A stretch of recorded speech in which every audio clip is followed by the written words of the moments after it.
I'm Burt Lancaster. I'm standing in Red Square, the heart of Russia, the center of Moscow, the capital of the Soviet Union.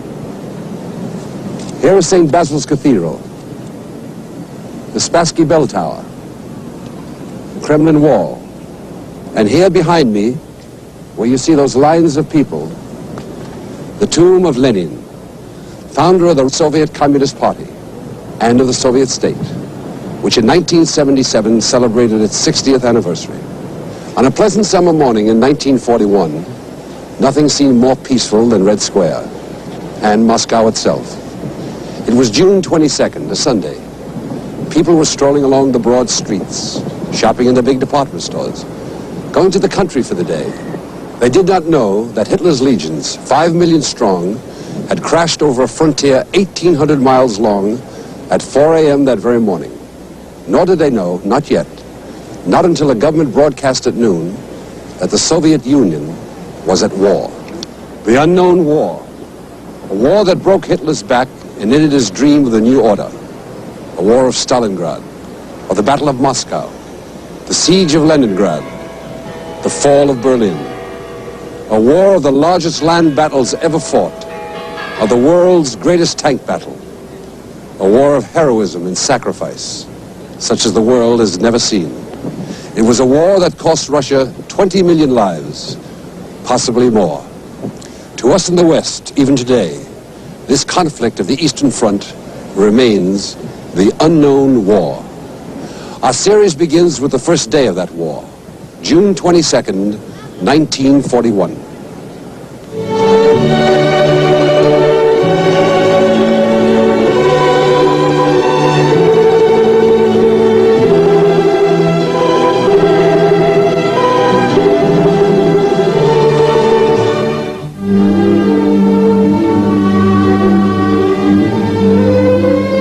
Sunday, June 22nd, 1941, the longest day of the year. The last moments of peace.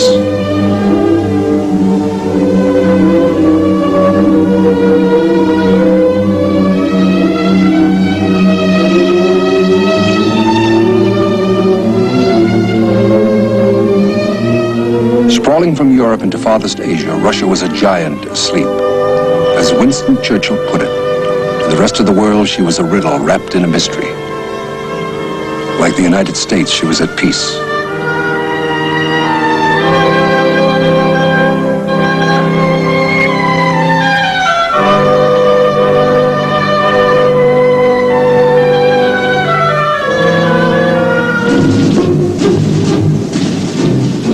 Through the mist before the dawn, the German army moved into assault positions.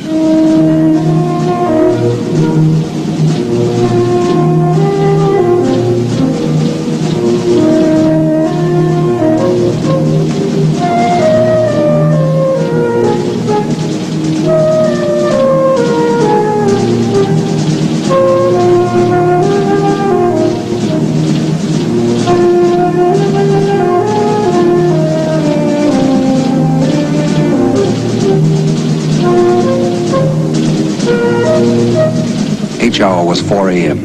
The front was 1,800 miles long. The German planning had been meticulous.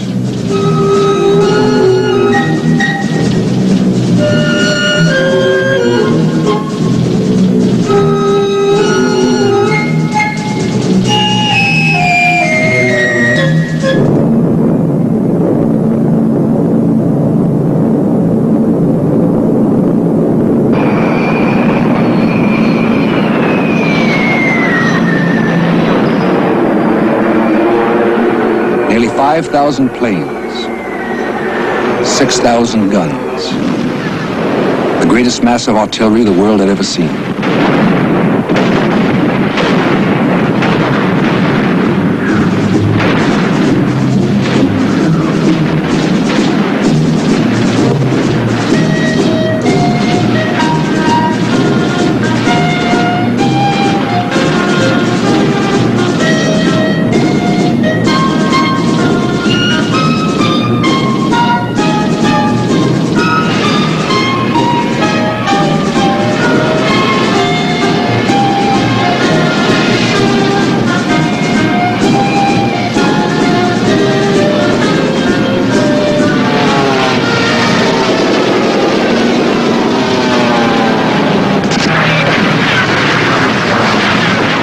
Russian airfields, railroad crossings, road junctions, and everything that moved on them was hit hard.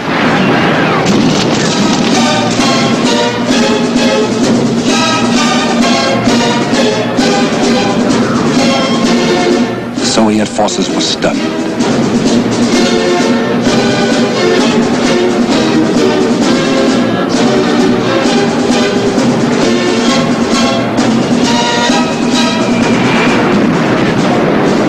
Hitler had said to his generals, "You have only to kick in the door and the whole rotten structure will come crashing down."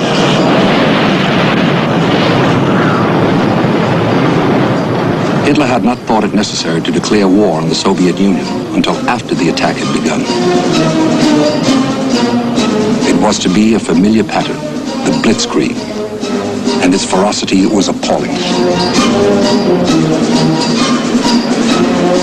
At the end of the first day, many Soviet border troops had been decimated, and 1,200 planes had been destroyed. The border garrisons bore the brunt.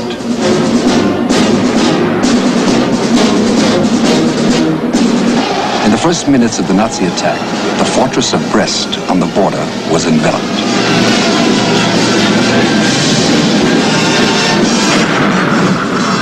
The Germans had brought up siege guns to reduce it.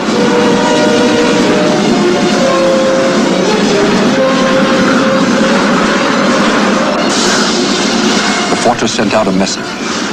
"This is Fortress Brest. We are fighting."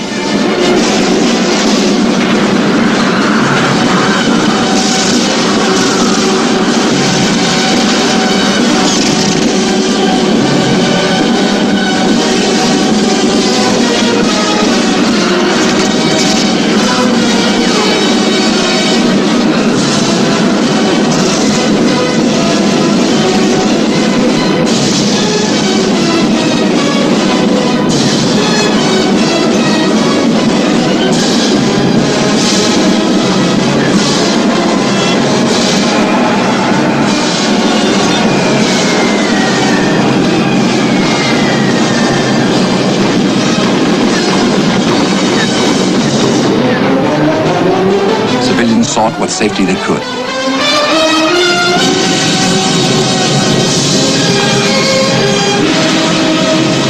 From Moscow, the message came that the Russian people had been invaded by Germany. "Our cause is just," it said. "Victory will be ours." That night, Winston Churchill announced that Britain would come to the aid of the Soviet Union. "Russian danger is our danger," he said, "and the danger of the United States." America was still neutral, but partisan, and President Roosevelt promised aid to the Soviets. Russia had not faced such a mortal threat since the time of Napoleon, or since the Mongol hordes of Genghis Khan poured in 500 years before.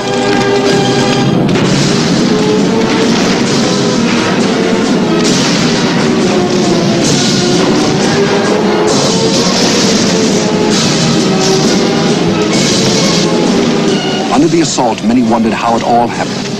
The Soviet intelligence system had revealed exactly what the Germans would do, and American and British intelligence had confirmed it. But Stalin, convinced that the West wanted to push Germany into war with the Soviet Union, remained silent. He avoided anything that might be seized on as a provocation. It was a very complex question for everybody. Against all the evidence, the Soviets had hoped for just one more year of peace. The unknown war will continue in a moment. To June 22nd, 1941. In the years before the war, in less than a generation, Russia had created an independent economy. The Soviets had collectivized their agriculture and then initiated a crash program of industrialization.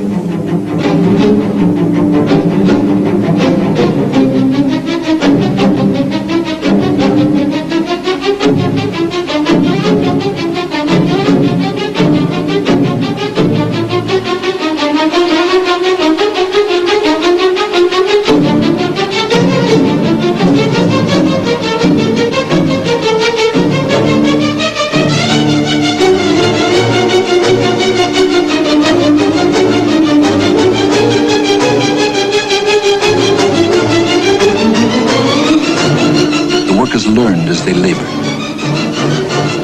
hungry for new skills, for mastery of technology.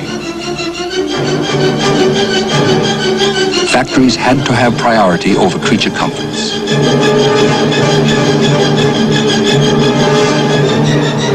Hydroelectric power. Energy for new plants for cars. Trucks. Tractors. Through the 1930s, the quality of life in the Soviet Union was improving. There were more goods in the stores.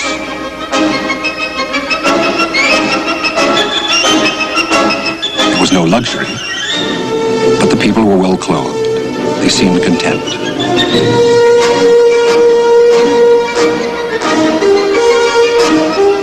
In Spain, the Civil War broke out. The first fight against fascism. Hitler and Mussolini backed Franco.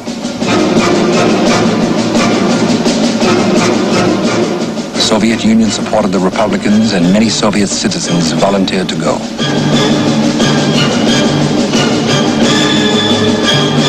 Also on the Republican side were American volunteers of the Abraham Lincoln Brigade.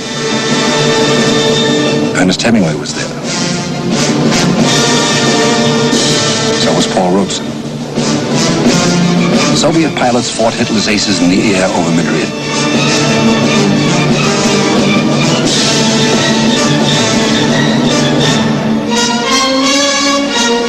The Germans of the Condor Legion had already brought modern warfare to the civilians of Barcelona and Madrid.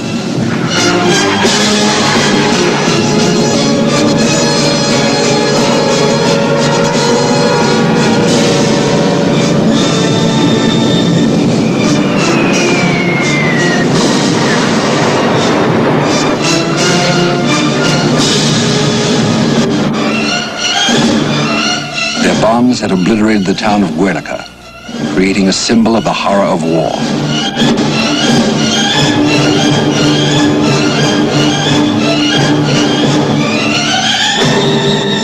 Picasso memorialized it with a masterpiece.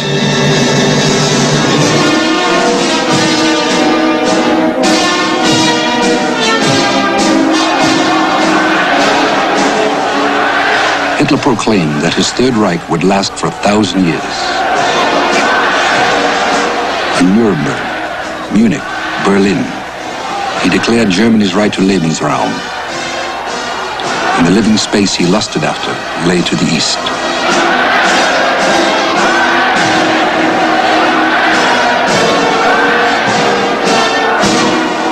Ideas that counted his own, Hitler set out to obliterate. The works of Tolstoy and Whitman, of Hemingway and Darwin, of Voltaire and Heine fed the bonfires. All culture but Hitler's was to be expunged. Today we own Germany, tomorrow the world. In uns selbst allein liegt die Zukunft des deutschen Volkes. In 1933, the United States and the Soviet Union signed a treaty establishing diplomatic relations. They hoped for peace. Hitler was on a course towards war. Speaking today of our lands and territories in Europe, he said, we look first and foremost towards Russia. Deutschland nicht geschenkt erhielten, sondern selbst nicht schaffen mussten.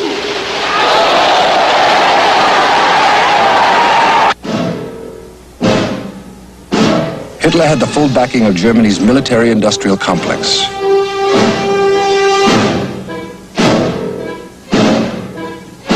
What was good for Adolf Hitler and the Nazi Party was good for Alfred Krupp, the armaments tycoon.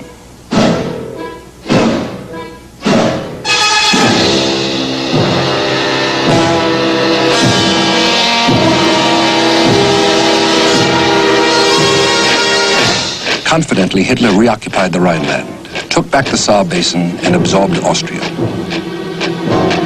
He seemed unstoppable.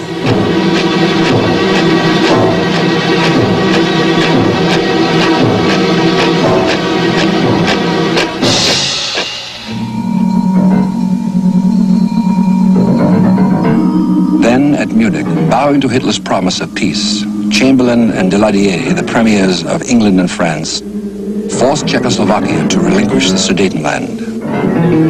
Chamberlain said, "In spite of the harshness and restlessness I thought I saw in Hitler's face, I got the impression that he was a man who could be relied upon when he gave his word." For Hitler, Munich was another victory. Others called it appeasement. In London, Chamberlain said it meant peace in our time. When the Nazis entered Czechoslovakia, Poland became the last country separating Nazi troops from the Soviet border. England had already signed a pact with Poland, and France was interested in one. On August 12, 1939, the Soviets proposed a defensive pact with Britain, France, Poland, and other Eastern European states. As part of it, Russia sought permission to move troops through Poland if necessary. By August 15th, the Nazis seemed set to attack Poland. The British and French had sent junior officials to Moscow. They requested a postponement of talks until August 21st. Poland steadfastly refused to allow Soviet troops to pass through. Stalin became convinced that the Western powers hoped to turn the Nazis to the east. On August 21st, Minister of Defense, Voroshilov, asked Britain and France their intentions about a mutual alliance in view of Poland's attitude.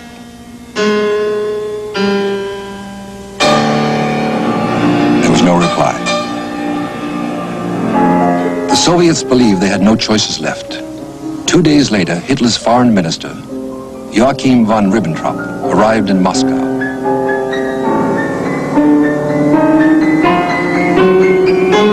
On August 23, 1939, the Molotov-Ribbentrop Non-Aggression Pact was signed. It was an event that stunned the world. For the Russians, it was a way to buy time.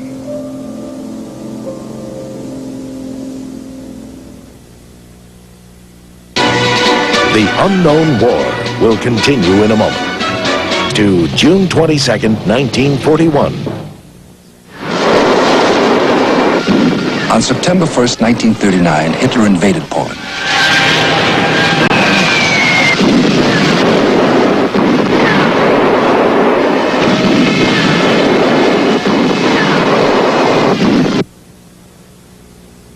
On September 17th, the Red Army crossed the Polish border, reclaiming territories seized by Poland 18 years before.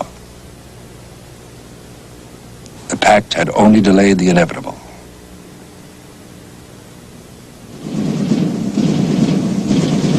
For Hitler and his henchmen, the inevitable was only a matter of planning. The Soviet Union was to be invaded. They called it Barbarossa, after a German emperor of unusual ferocity.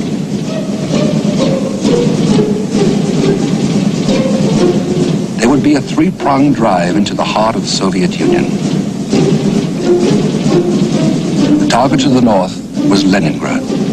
In the center, it was Moscow. And in the south, Kiev and the whole of the Ukraine.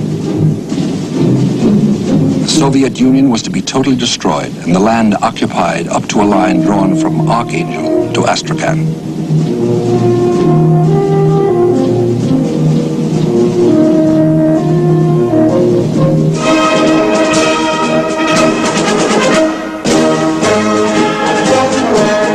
May 1st, 1941, traditional Soviet holiday, the day of the big parade, the show of strength and solidarity. But this year there was also some concern, some uneasiness. Atop Lenin's tomb in Red Square, Marshal Timoshenko warned the people of an extremely complicated international situation.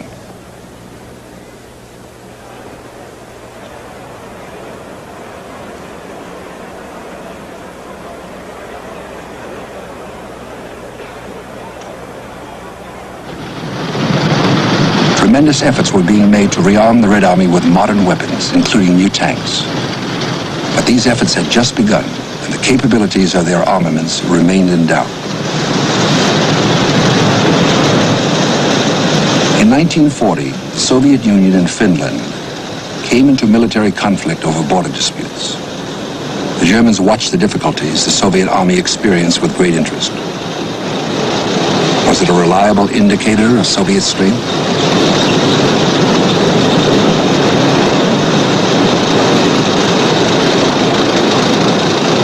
Could the Soviet army withstand a Nazi blitzkrieg?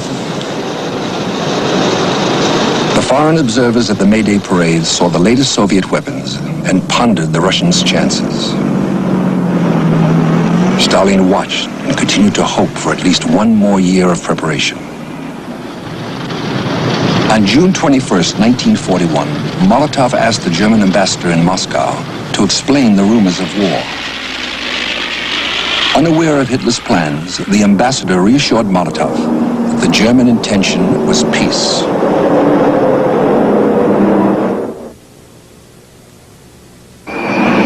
June 22nd, 1941, one day later. The attack had begun at 4 a.m.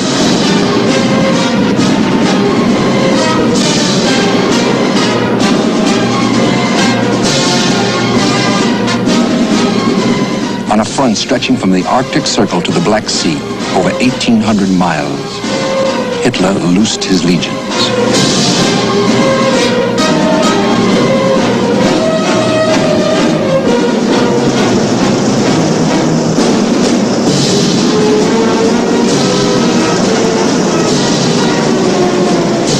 At dawn in the Kremlin, the German ambassador Schulenburg read to Molotov Hitler's declaration of war. Molotov was stunned.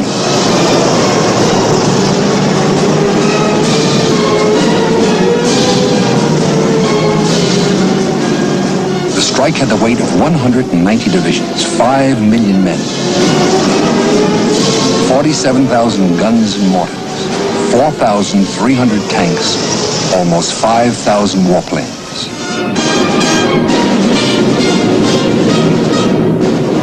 Full murderous might of a highly advanced industrial nation, the blitzkrieg, the lightning strike.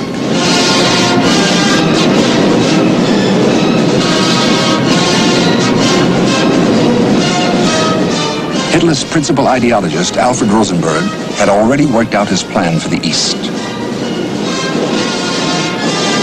After the victory, all of European Russia would be settled by Germans and become part of the Third Reich.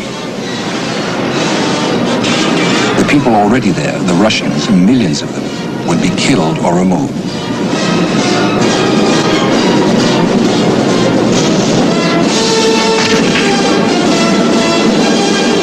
And the first to be killed would be the Communist Party members.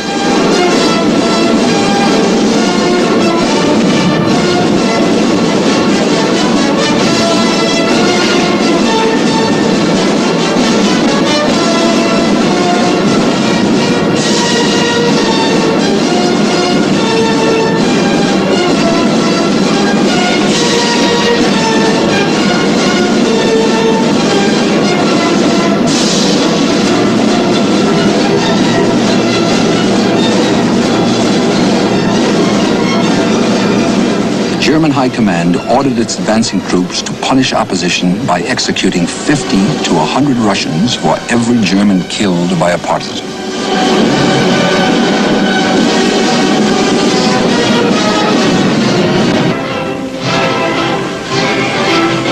Hitler often watched the latest newsreels from the front. They delighted him.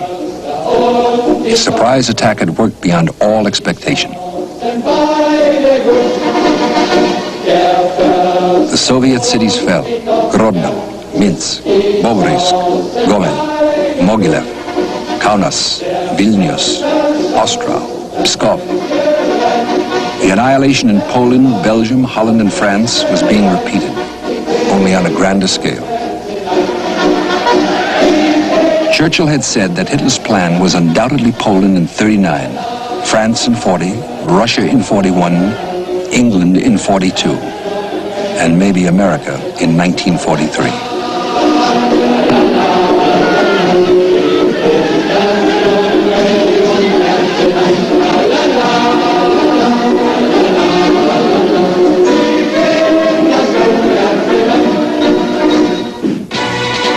The Unknown War will be back after this. It's to June 22nd, 1941.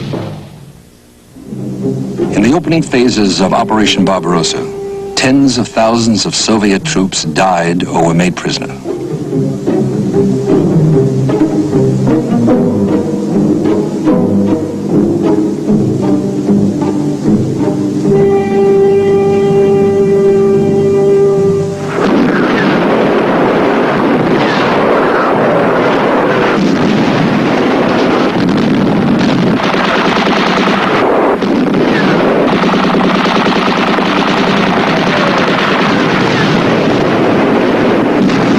George Marshall told President Roosevelt that Russia would fall in less than 3 months.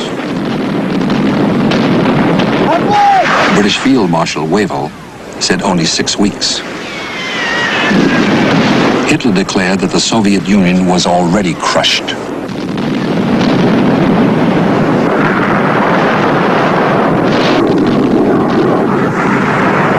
Hitler's boast was premature.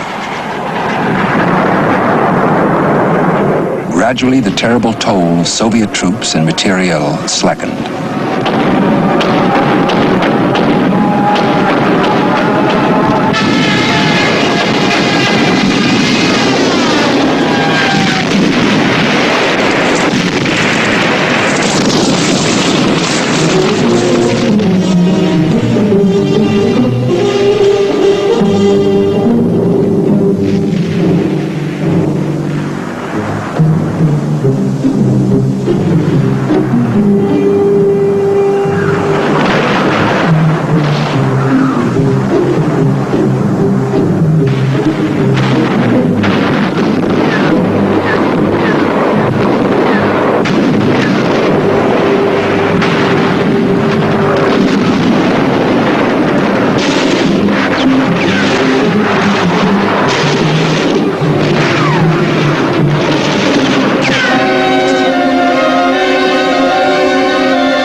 German commanders became impressed by Soviet resistance. General Gunther Blumentritt said, "Even when encircled, the Russians stand their ground and fight."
The small garrison of the Brest fortress was still holding out after a month of siege. "This is the fortress," the message came, "and we are still fighting."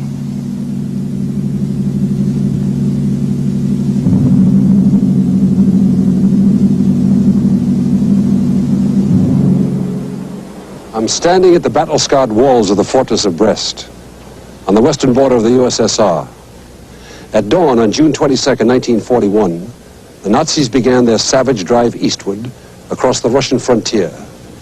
Brest was the first target to be hit. It was a surprise attack, not unlike the one launched by the Japanese on Pearl Harbor. The Germans attacked the fortress with bombs and artillery. They blasted it with flamethrowers. The assaults were unrelenting, but the garrison would not surrender. For more than 4 weeks, 4,000 Russian soldiers defended the fortress against 17,500 Nazi troops. As the bulk of the German forces continued their push eastward, the fortress was now an island, surrounded by a sea of Germans. Most of the Brest garrison perished in this uneven battle. Only a handful managed to fight their way through more than 400 miles of Nazi-occupied territory, to rejoin the Red Army troops at the front lines. The Russian people call the heroes of Brest the immortal garrison.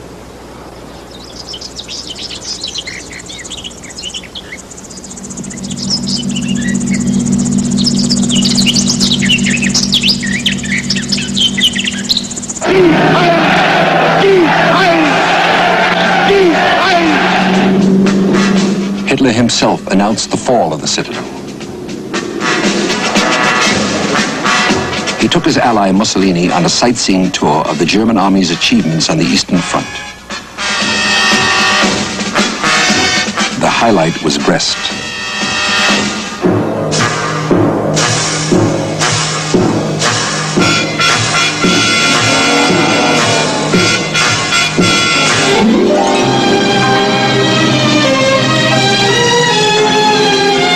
There was defiance still on its walls, incised with bayonets.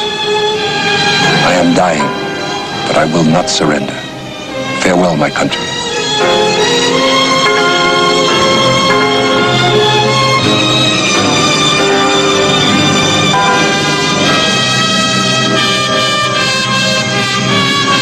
At the time, the West knew almost nothing of the scale of the sacrifice the Soviet Union was being forced to make, or the source of the Russian strength.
On July 3rd, 1941, Joseph Stalin addressed the nation by radio. The German army was driving for Leningrad, Moscow, and Kiev. Stalin's message spoke of life or death for the Soviet Union. Товарищи, граждане, братья и сестры, бойцы нашей армии и... Comrades, citizens, brothers and sisters, I am speaking to you, my friends. The vicious military attack by Nazi Germany against our country that began on June 22nd continues. Despite the heroic resistance of the Red Army, a serious danger hangs over our country. Несмотря на героическое сопротивление Красной Армии, над нашей Родиной нависла серьезная опасность. Stalin called on the nation to halt the aggressor, to keep the Germans from penetrating far into Russia, and to launch a broad partisan war.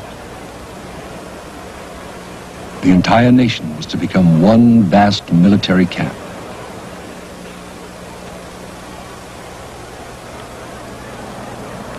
Stalin became head of the State Defense Committee. Soon he would be commander-in-chief.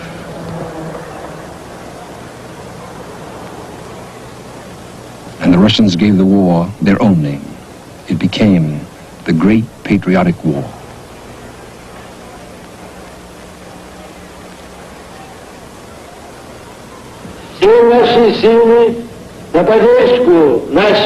All our efforts to support our heroic Red Army, our glorious Red Navy, and all the efforts of the nation to smash the enemy.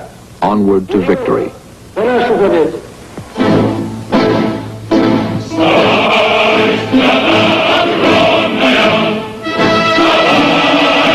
The war produced his first great song,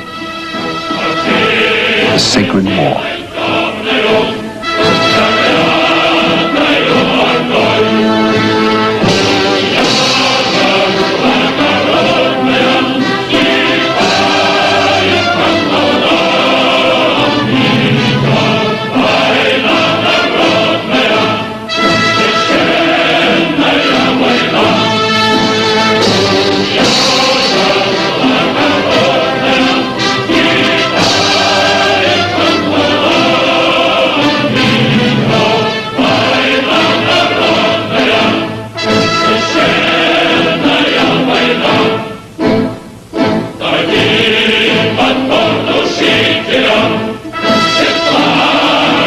Aided by civilian volunteers who built tank traps in defensive positions, and by partisans who fought behind the lines, the Red Army gradually slowed the German advance.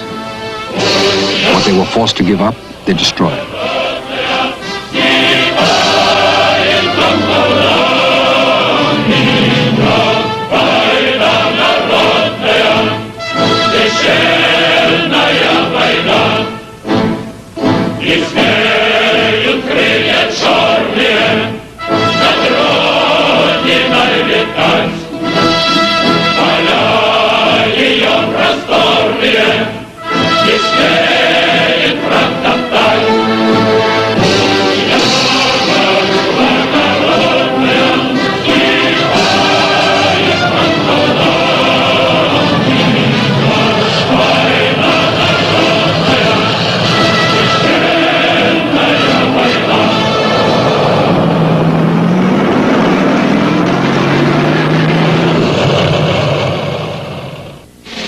The unknown war will return in a moment.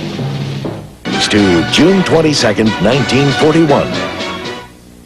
The Red Air Force made it difficult for the Luftwaffe to gain absolute control in the air. On the ground, the Soviet infantry contested every yard.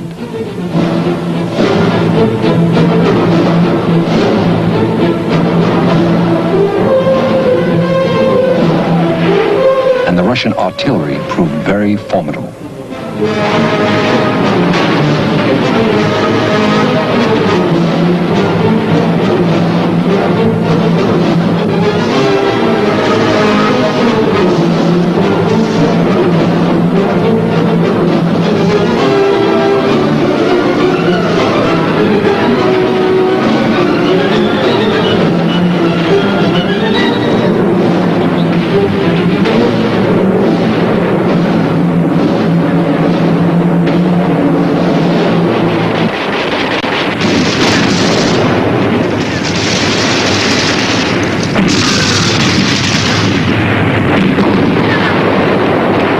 In August, Marshal Zhukov even won a victory, driving the Nazis back at Yelna. It was the first German retreat of the Second World War.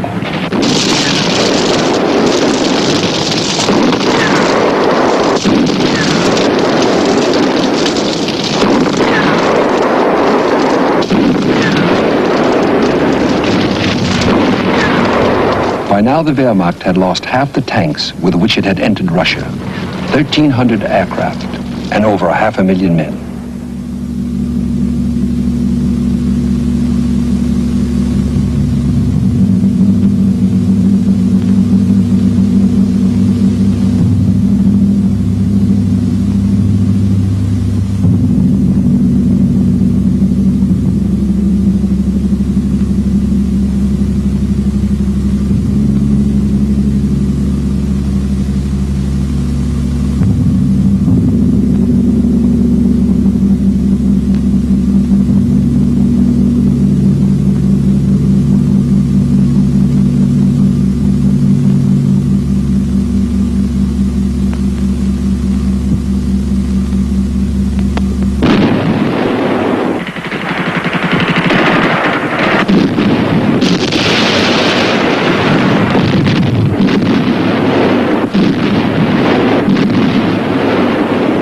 Russian counterattacks was something the Wehrmacht had not encountered before.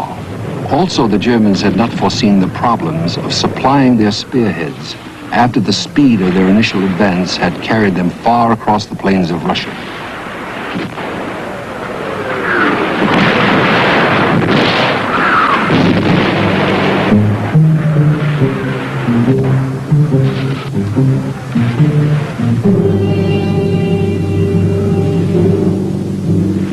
Scenes began to be reversed. A captured German command post.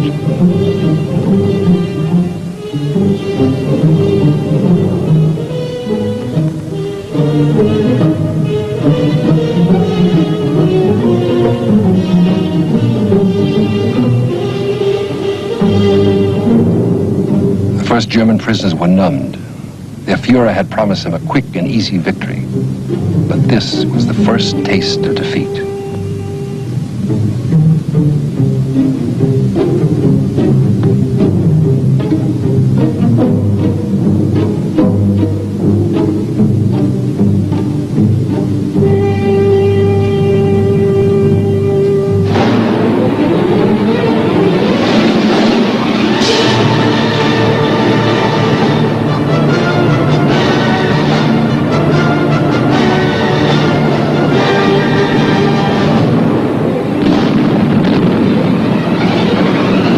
Steadily, the fighting grew more intense.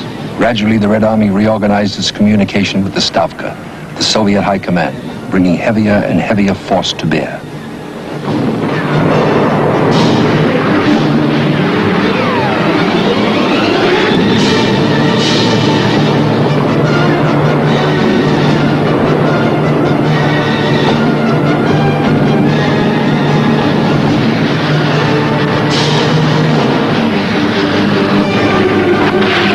Terrifying crescendo of Katyusha, the multi-barreled rocket launcher was heard for the first time, a Soviet secret weapon.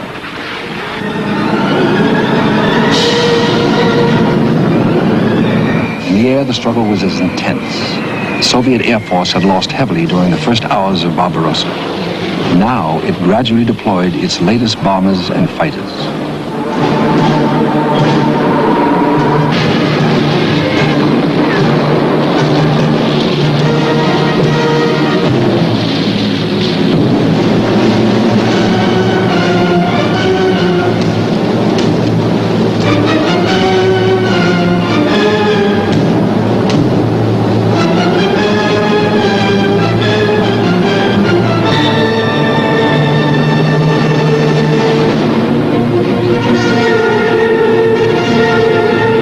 The Soviet army was still on the defensive, but whenever possible, it took offensive action.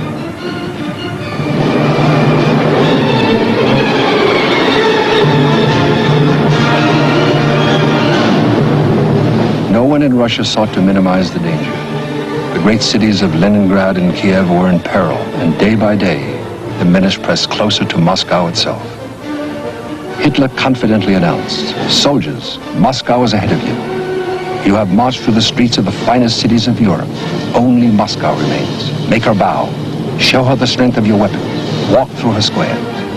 Moscow will be the end of the war." They cheered before they died.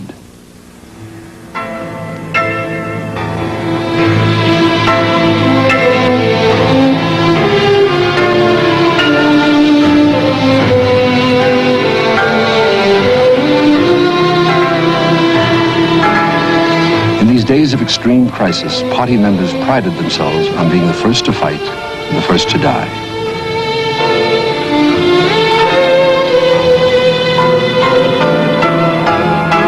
Blood-stained party cards honored the claim.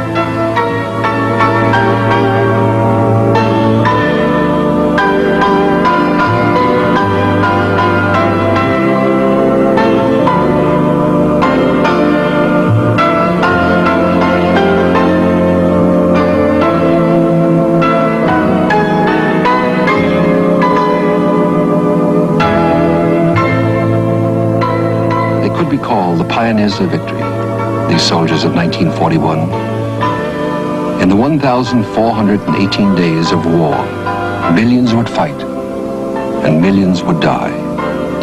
They were to be the unknown soldiers of the unknown war.